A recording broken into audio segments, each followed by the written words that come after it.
Hello, Miss. So today I would like to explain about my topic. So before that, I want to introduce myself. My name is Nika Maindah Pratiwi. I'm from 6A class. So before I continue the presentation, I want to share screen.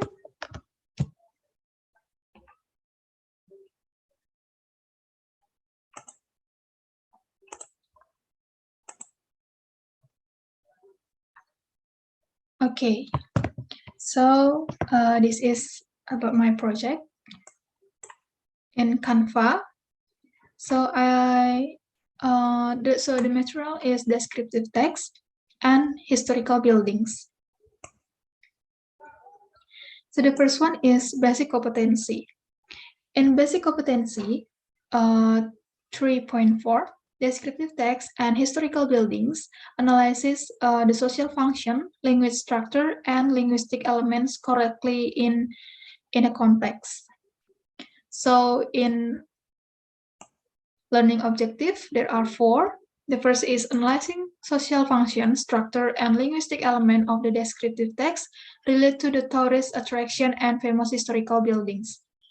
And the second one is presenting the result of group discussion related to the social function and linguistic elements of descriptive text related to the tourist attraction and famous historical buildings. The third one is capturing contextual meaning related to the social function, structure, and linguistic characteristic, as well as the meaning of explicit, implied, and detailed descriptive text related to the tourist attraction and famous historical buildings. So the last one is this compile descriptive text related to the tourist attraction and famous historical buildings by paying attention to structure, social function, and linguistic characteristic. Okay, so the first activity is brainstorming. So relate to the learning material to be carried out with the experience of the student. Previous material, such as descriptive text related to the people or something.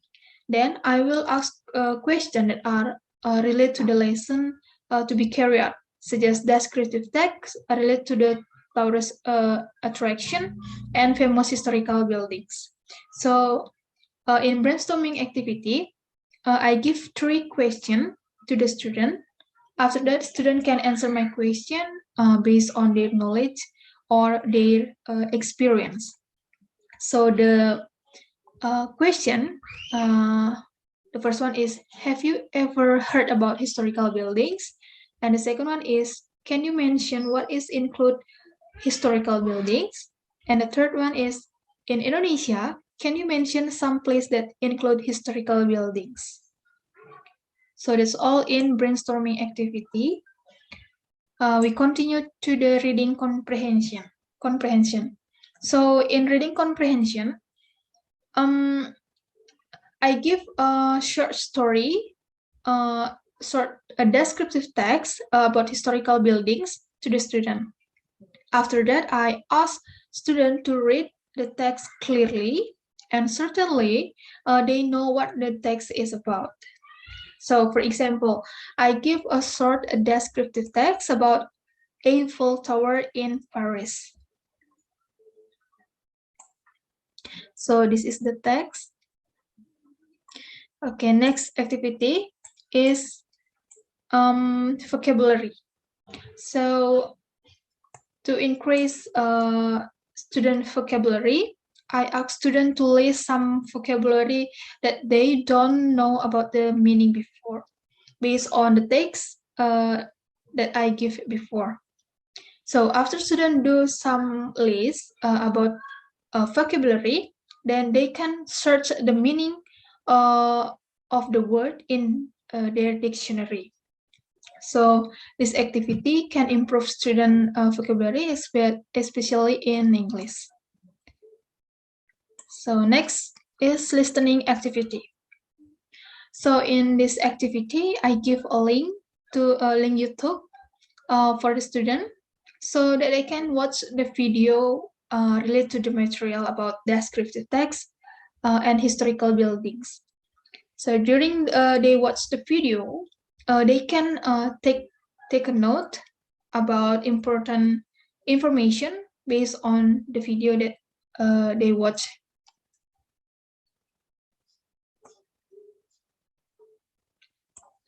Okay, next is speaking activity. In the speaking activity, I want to student to tell us about their experience or their they know about historical buildings that are available in our country or in the world.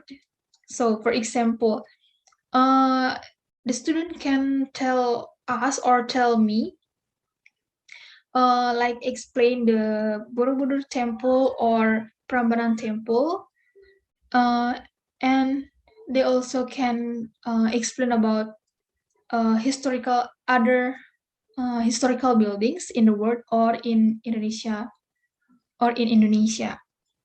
So that is speaking activity.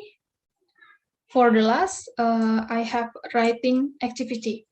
So in the writing activity, I ask students to make a paragraph or only one paragraph about historical building that they must know about it.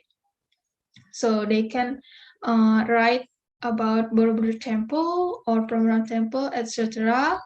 And they can write down into a good and a brief paragraph. So, okay, so I think that's all about my presentation today. I'm sorry if there are any mistake. Thank you for your attention. I will close this presentation by saying goodbye.